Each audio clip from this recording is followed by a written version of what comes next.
All right. Hello, everybody, and welcome back to another bi-weekly take on Fractal Democracy with Mike Manfredi. Today, we're also joined by Todd Fleming of the Clarion team, who's been working on some really excellent stuff. So without further ado, gentlemen, how's it going? What's the latest? Well, let's start off high level with the fact that we got the contract updated with the final version of elections and budgeting. So that's in prep for the election coming up, which is October, let me just not misspeak this, October 9th, I believe. Yes, October 9th. And that's Fractal Democracy in motion. That'll be the first legitimate Fractal Governance election with funding behind it. EOS Foundation, even EOS Foundation have put money up for funding Eden. So we're in really great shape. This is going to be the first. I feel like the trial elections have been such significant steps.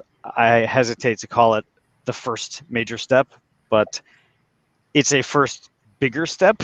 It's the next bigger step in demonstrating fractal governance. And that is all now set up. You can register. Please do go to the portal where you've always found it, genesis.eden.eoscommunity.org, and you can register for that election now. And there's an incentive for people to invite new Eden members. EOS Foundation has put up a 200 EOS bounty, if you will, on new people who are added. So the more people we get into the Eden community, the right kind of people, let's not lose that, but at the same time, the more people that we get invited to the community, the higher the budget will be for that first election. So get out there, and if you got someone you've been really thinking about inviting and just haven't yet, please do get that done. Awesome.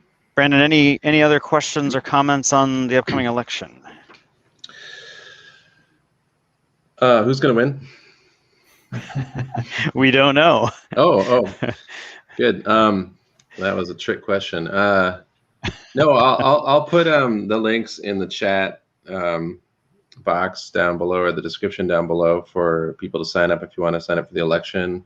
And if you're already a member of the Eden community, we are looking for people to step up and host some Zoom calls throughout the week to help onboard new people and provide information and so forth. So there's a poll in the member chat there. You can answer, signal your intent, and yeah, that's all I got.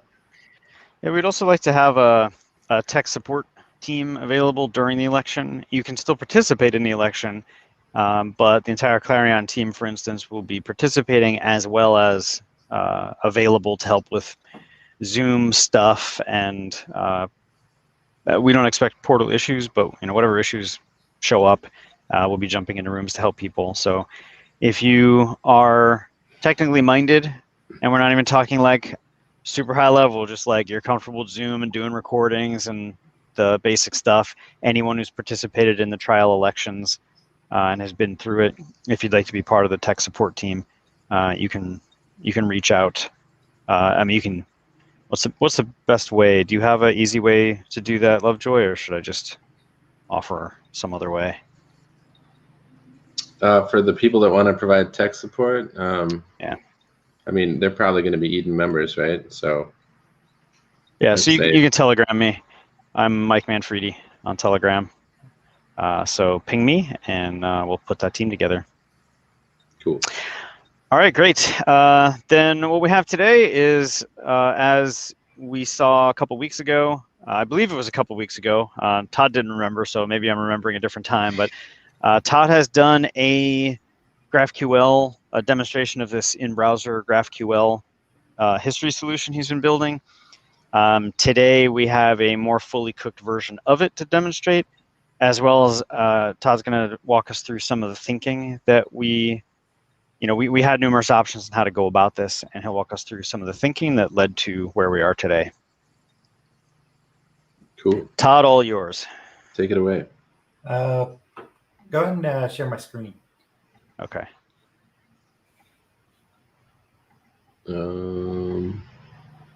Nope. There we go. So I'm going to start with an example query of stuff that I've been working on recently, which is the accounting system. So if we go to balances. And I'll give the preface that led to a whole bunch of questions when I saw this. If you are used to kind of cookie cutter intro GraphQL, there's some ways that this GraphQL will look different. One of which is the query. Actually, Todd, why don't you type the word query and just show them what you showed me when you clicked Prettify. There's syntax that we're used to that's optional. Right. So assuming you don't have any variables defined here, then this keyword is optional. In fact, if you tell it to prettify it, it'll just drop it. And this is GraphQL doing this. So this is spec consistent GraphQL. Mm-hmm. It just is prettified, and we don't do variable replacement. Correct. So you'll have to do that when you build your query. You'll just do that in as a string interpolation or some other way to just build the JSON, rather than assuming the syntax will do it on the GraphQL side. And the edges in Node, if you haven't seen that, is a paging mechanism, and it's actually the recommended GraphQL paging mechanism. So if that's foreign to you, just look up GraphQL pagination. Right. So for example, part of pagination, I could ask for like, and then if on here I add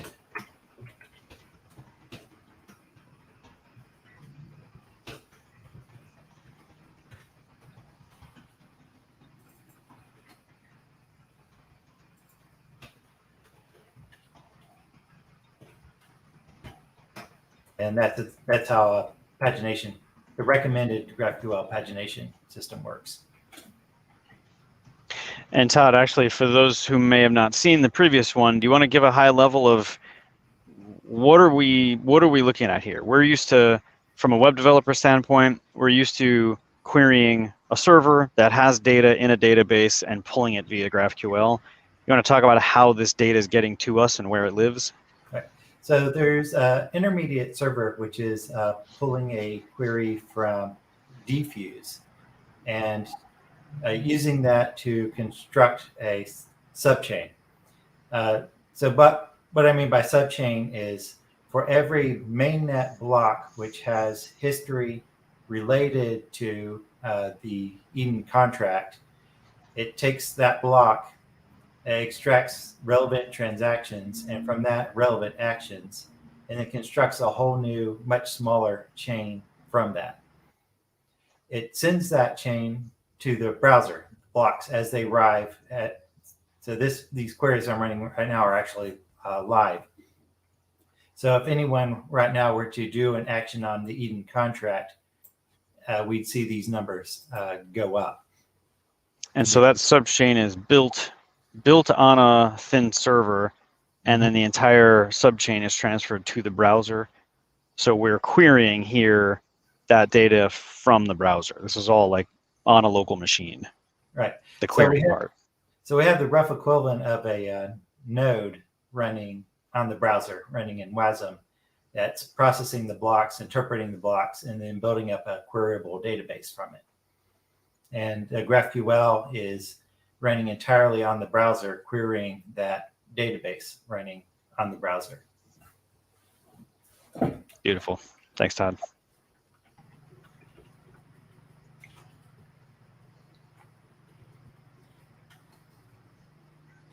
So one thing I've been working on recently is the accounting system. So you can see for each user, they have a balance. And if we wanted to look at a particular user, we could see the history of that balance. So if I zoom in on a particular user,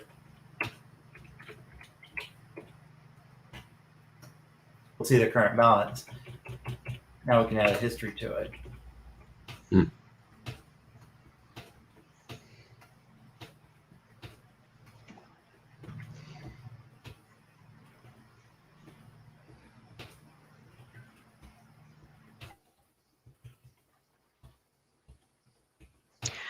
And I guess for those watching who are not technical, the ease with which Todd is building these queries, this is GraphQL and graphical is a IDE, I suppose, for building queries. It's just a tool to help you build queries. But the fact that we're GraphQL compliant largely, with the exceptions called out so far, and I think one other one, we can leverage tools like this that make it stupid easy to set up queries. So this is how you could, what would you call it, during dev, how you could build a query and figure out what's available. What are the implications of this for the, for the election for Eden OS, or yeah, more for like the non-technical user base? Yeah, really good question. So there's data that Eden has been, I'm going to hand wave a little bit. Eden has been basically serverless. We have relied on querying the blockchain directly through an API node for all of the data we provide in the portal. There's some data that we don't store in the contract table, and that data has to be built from history. This is a classic blockchain problem. All dApp developers run into this at some point. You're either buying a bunch of RAM and storing a bunch of stuff in tables that really shouldn't be in tables. There's historical information that doesn't represent the current state of things. And so you would prefer to leave that as just entries in the block log as part of the blockchain history, but not in the current state of the contract. And so we followed that model. But it's led to the need for certain things like who voted for whom in a round, round 2 with this particular group of people in the last election. We don't have that. We don't save that in the current state of the contract. So we need something that can follow the entire history relevant to our chain or relevant to our application and build up that historical information. And so the contract only stores what it needs to function. So in this example, let's say round 2 is ongoing. If you look at the contract rows, and run a complex algorithm on it, you can figure out who's in what's round, but it's not a convenient form. It's only in a form that's convenient for the contract's execution. As soon as you hit round 3, all that information is gone because it's irrelevant to the contract. So in order to track that, we need a history solution. Another example is here. So the contract only stores the current balance for each count. It doesn't support the history of what led up to that balance. So by looking at the actual history of the chain, we can get the more detailed information. How was that? What led up to the current balance? Cool.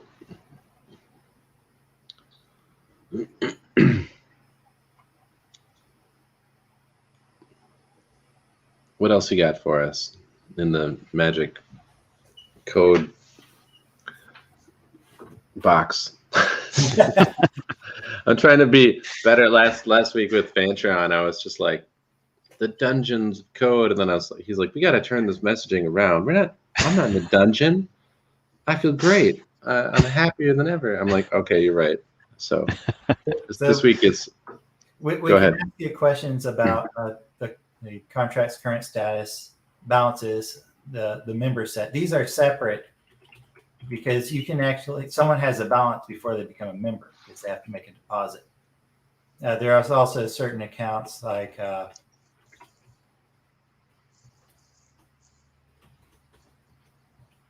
which are obviously not members. So this will track all of its interaction with Rex. due to rentals. Mm. So instead of asking about balances, we could ask about users or members.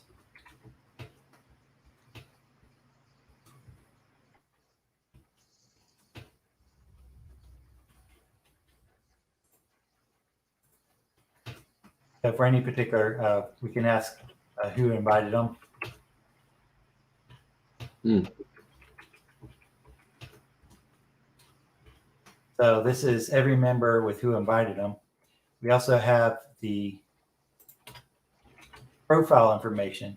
So the contract itself does not store the profile information after the induction because it doesn't need that information to operate. But we need some way of presenting that on the UI. So right now we're using, I keep forgetting the name of that token site we're using. We're looking at the NFTs to get that information through Atomic Assets. Through Atomic Assets API. Now in the future, as we migrate it to it, we can use this history solution to get all that same information.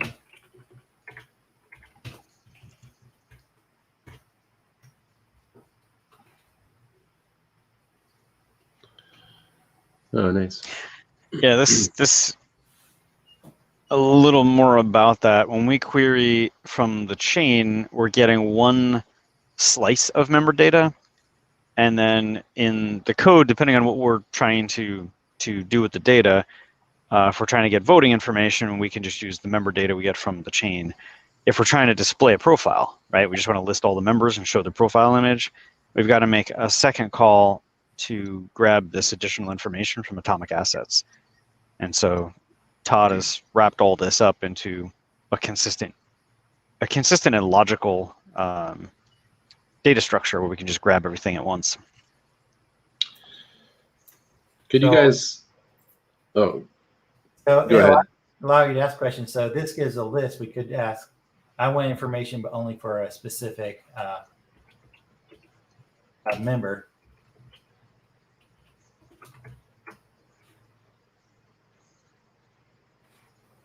Or we could want this information for all members. But then page it.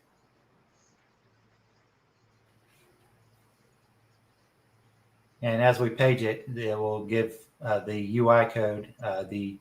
As the user looks at next pages, it'll give the UI all the information it needs to display on that. And the UI tells it which particular pieces it needs to display for a particular view.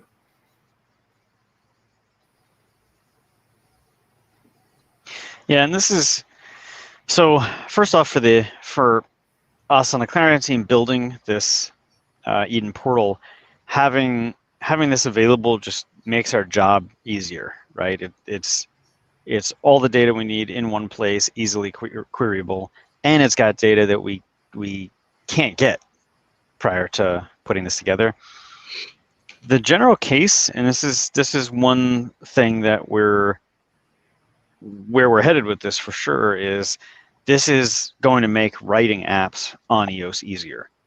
This is going to provide a solution where this is a hard problem. This is a problem that doesn't really have a good solution, and at minimum has left developers having to write some equivalent of what Todd's doing. It's usually not this form, but they need to take a stream of data from Diffuse and do something with it, or run their own node, which is even higher cost and more complexity.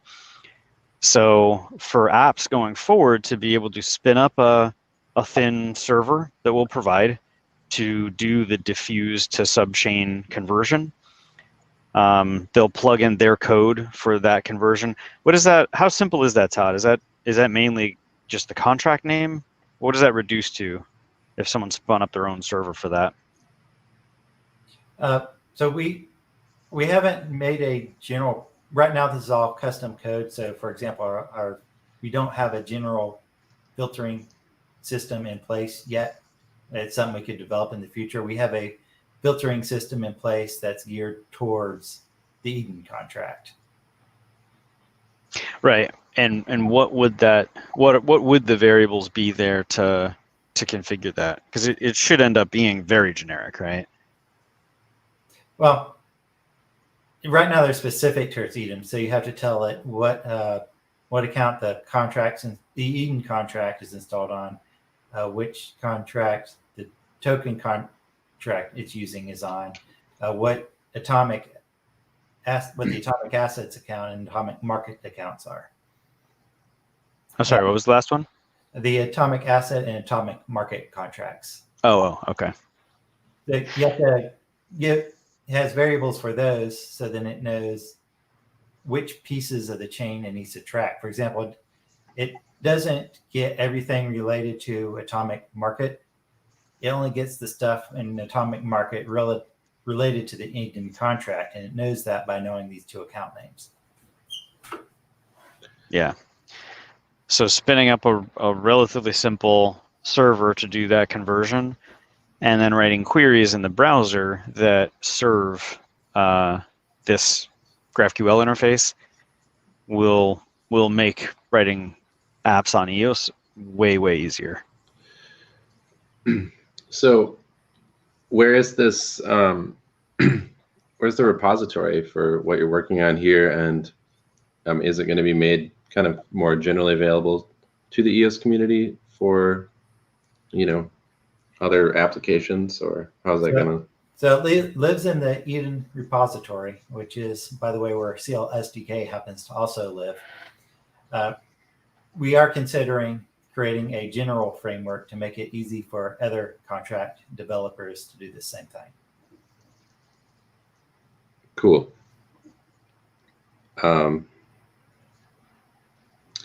What other? I feel like we're completely like past the limits of my technical knowledge here, but I feel like there have been a few attempts to provide something like this, and you probably are more familiar with those than I am. One of the names is escaping me. Kind of like a listening node that could kind of pluck data as needed, as opposed to like running a full history node and stuff like that. How is this different from previous attempts, or better, or is that a real question? So there's a couple of choices with the existing history solutions. Do you want a general one that can answer some queries across all applications? Do you want an application specific one? You want something in between? So this one works more towards the application specific side, but connects to one of the existing more general ones, in this case, diffuse. But it's also possible to create adapters for other providers to fill in this microchain.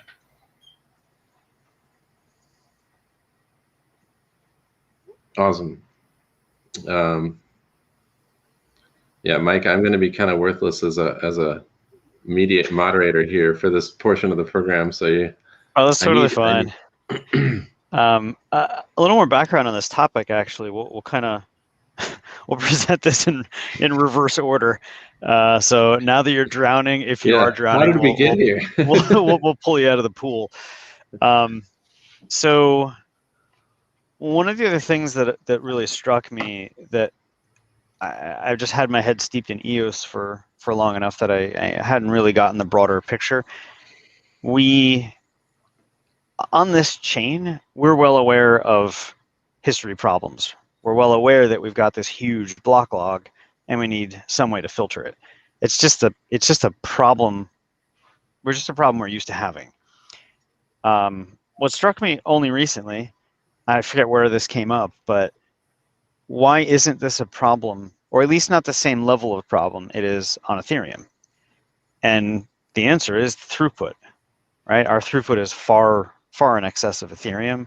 So we're producing history content at an amazing rate. So The way I put it is we kind of, by having the high throughput, we've shoved ourselves into the future, and we're solving a future problem. And it's a problem that Ethereum, when Ethereum scales, will run into these same problems. And so all of the solutions, the graph is a solution for, also a history solution. The graph currently, let's say, and I'm not going to claim this is how things are, but let's just say the graph builds a solution that works sufficiently for Ethereum.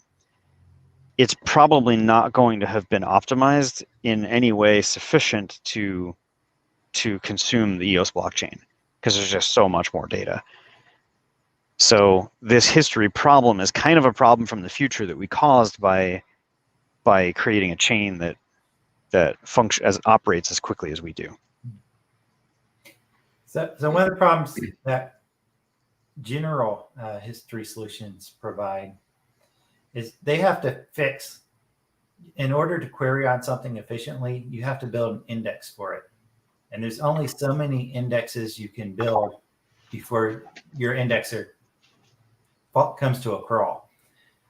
So if you have something general like Diffuse picked the best set of indexes they could come up with to try to cover the most ground, but there will always be application-specific stuff that it doesn't index. The data is there, but it's not indexed so you can quickly query on it.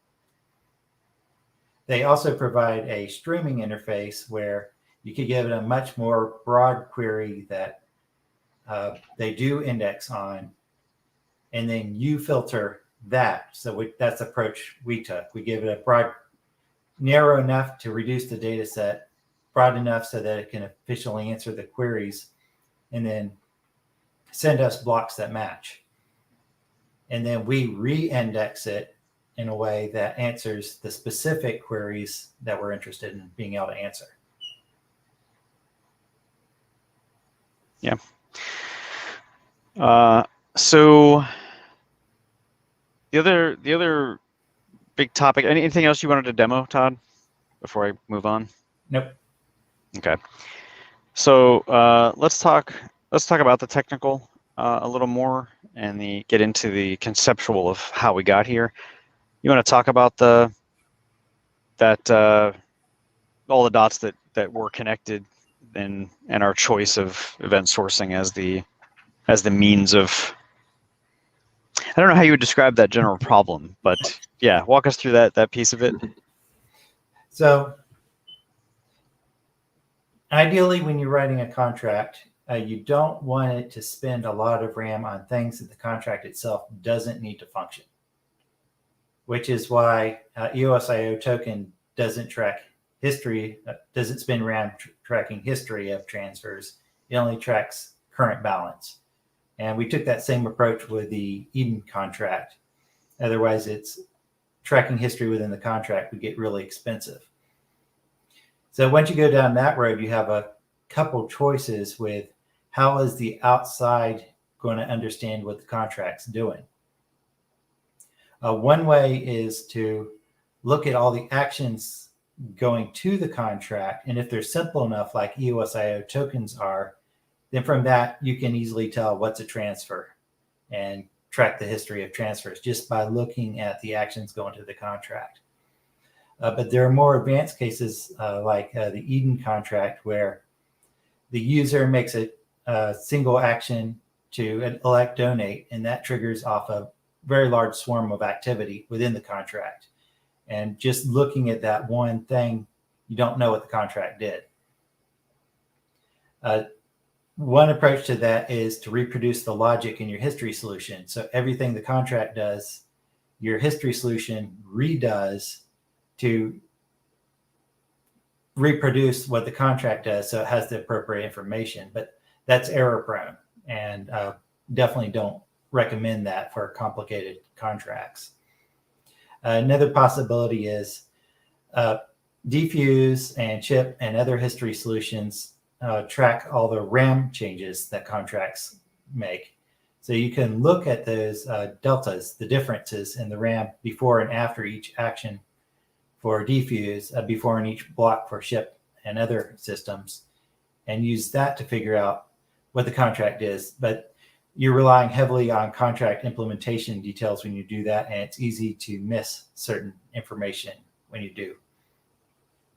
Another option is whenever the contract is doing complicated actions for it to emit a series of events, the entire purpose of those events is to tell history providers, history solutions, what that contract is doing. So an example is in a duck donate, it could tell it, okay, I'm creating NFTs, I'm adding the user to the database, I'm marking them as active, and so on. Events for each of those cases. Now for us, we started thinking about history too late. So the contract has already done all this work. So in logic on the history side, we do have to reproduce what the contract did for that particular case. But for the new stuff where we thought of this problem in advance, like in the elections, the election system, as it's going through and processing election, it's actually emitting events telling history solutions, okay, I've grouped this set of users together. This user within this group won the election. And in the future, I'm dispensing this amount of funds to this user who won the election.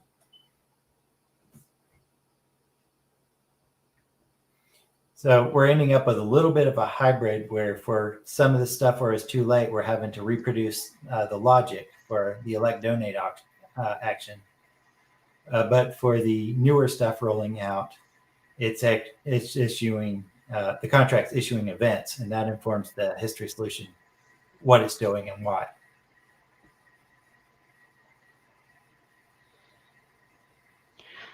All right, well, my connection dropped, so I'm going to assume that Todd explained all of that beautifully. Yeah, I didn't realize you were gone for a second because I was on a different screen, and then all of a sudden, Mike's gone. Help, Mike! I'm lost without you. This event sourcing concept, if you're unfamiliar with it, there's a lot of great lectures on it on YouTube.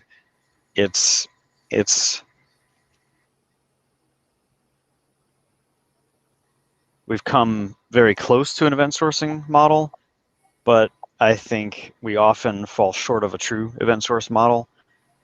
So well worth looking into. You guys can still hear me, right? Yes. Yep. You're a little glitchy. But we hear you mostly. But not now. But yeah, right. I spoke too soon. He frozen. There he goes. Speaking of event sourcing, well, while Mike figures out how to rematerialize in this dimension, Todd, are there any other kind of implications for this across the wider, for Eden EOS going forward, Eden OS going forward, that you haven't touched on yet, or like really cool stuff that you think we might be able to build with this or anything? So one of the things we can do is there's two possibilities to extend this into a more general framework. One of these is for Eden is a low volume contract, but with rich data. For other contracts which are in that same boat, we could create a system which operates the same as Eden, but a lot more generic, where we provide a toolkit and you write the code which filters the events and populates tables specific to your contract and is able to answer queries specific to your contract. That only scales so far because we are storing the data in the browser. So this will not scale to either large tokens, large contracts with a large amount of activity, unless you subset that activity. Mm. At a slightly higher scale, we can move the query to execute on servers instead, but still use the same basic framework to do it. But either way, we provide an SDK for contract authors to write the code which writes the historical data they need out into tables, and then is able to would also provide a way for them to use this GraphQL library to query those tables. And could either of you speak to the, I don't know if this was already touched on earlier, can't remember, but the design consideration for why the browser, why using the browser for this as opposed to writing to some, yeah. So one of the things that this does is it reduces the load on the server, and by reducing the load on the server, more interested parties can run this same server.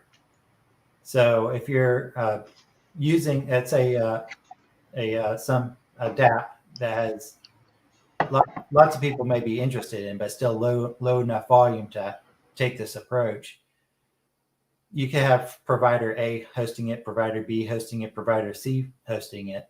And then as a user, you can select which provider you want and use that user. And then maybe even compare the providers against each other to make sure no one's cheating. By making it low server load, you can actually increase the number of providers which supply this, give you greater choice, and thus greater freedom as an end user. And as a contract developer, you want to be as reliant on, as a DApp developer, more people be able to serve your customers on the server side as possible and as low as cost as possible. And we do that by moving a lot of the load to client side. Gotcha. Is this does this also kind of dovetail into the work that maybe will be done with Clarion in terms of trying to keep it light and not dependent upon centralized any single point of failure? Yes. Yes. So one of the things that's not implemented yet, but leads more towards the Clarion idea, is clients actually passing the blocks between each other. So that acts more like, the subchain acts more like a real chain. And then you can have multiple originators, and those originators signing off, and then you can compare this originator, these two originators signed off on this block. This one's content of this block that this originator signed is different. Why is it different? Is there something funny going on there? It's a way to compare the originators with each other to see if anyone's cheating by passing the blocks directly through clients through a peer-to-peer network. Awesome. Mike, I think you're back, and I am. You get rid of the gremlins in your internet connection? I hope so. All right. Well, any other questions, or Todd, anything else you wanted to cover? I don't have anything. Lovejoy? I think I got the only questions that no. I feel. Am I muted? No. You're breaking up a little bit. Now me? Yep. No fair offloading your gremlins onto my connection, Mike. That's not that's not how this is supposed to work.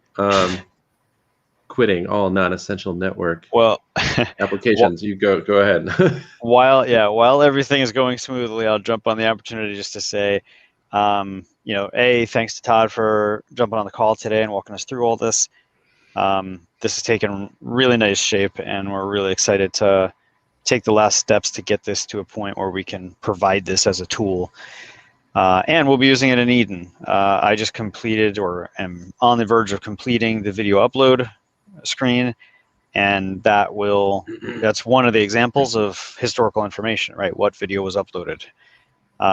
So I will be one of the earlier pieces of the Eden portal to use this technology. And then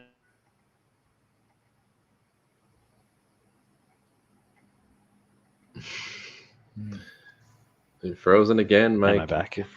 No, you're back. You said end. Now you're moving really slowly and not talking. Dun dun dun.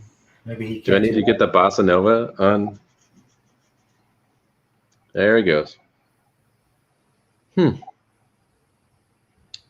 Did we have some weird space weather today I should know about? Well, I think you guys are doing amazing work keeping the bleeding edge bleeding and providing some novel solutions for these novel history solutions that apparently are a huge problem with all the throughput on EOS. And yeah, I don't know, Mike, you're back now. I am back. All right. It's like I see you. And next time, 2 weeks from now, 2 weeks from now, when we do the next live stream, in all likelihood, we'll have Stephen from the team walk us through some ideas he's been working on. He's been grappling with the biggest questions of Clarion. And so, Lovejoy, here's your title for 2 weeks from now, Q&Q with Stephen. So Q&Q? He said he has more. It's more that he's grappling with the right questions rather than coming up with answers quite yet. So it's going to be a Q&Q instead of a Q&A. So we'll share the questions we're grappling with and the work he's doing. Okay, got you. That'll be more like the future of Clarion. So I think people will really be excited to hear, a little get a glimpse of the future in that respect. Yeah, absolutely. I know people are chomping at the bit for Clarion to be a thing, and everyone was really excited last week when Fancher said that the first few lines of Clarion code have been kind of put out there in the wild. So, yep, very exciting. All right, well, let's wrap up while I can be part of it. Yeah. All right. So no philosophy today. No. Do you want to? You should do some closing thoughts, like tying this all back into a principle from More Equal Animals somehow. That's my challenge to you. So Clarion builds tools for independence, and independence is critical to fractal governance, right? The people are only as independent and free as they are independent, individually and as a group. And independence being defined as your lack of dependence, right? Just defined in self-defined.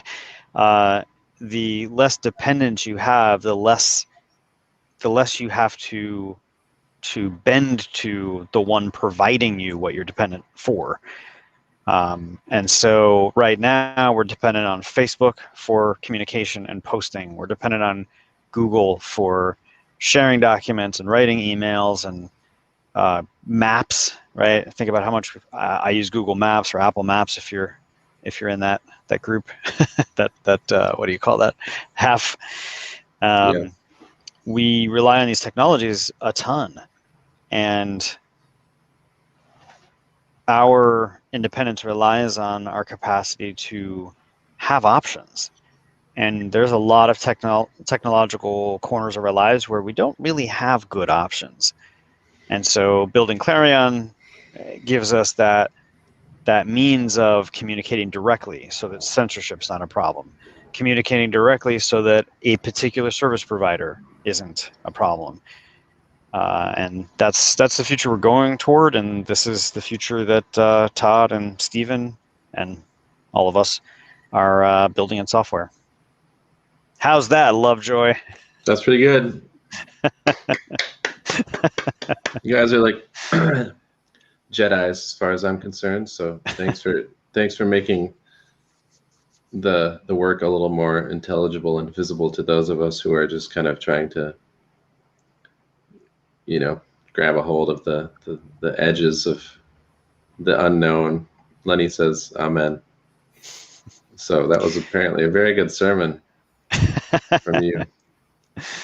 All right, well, thanks. And Lovejoy, thanks again for hosting and making all this work week after week. Appreciate your devotion and reliability.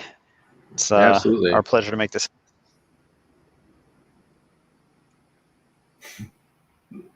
Oh, no. You're so close. And you froze. Our pleasure to make this. All right, well, Mike, wherever you are.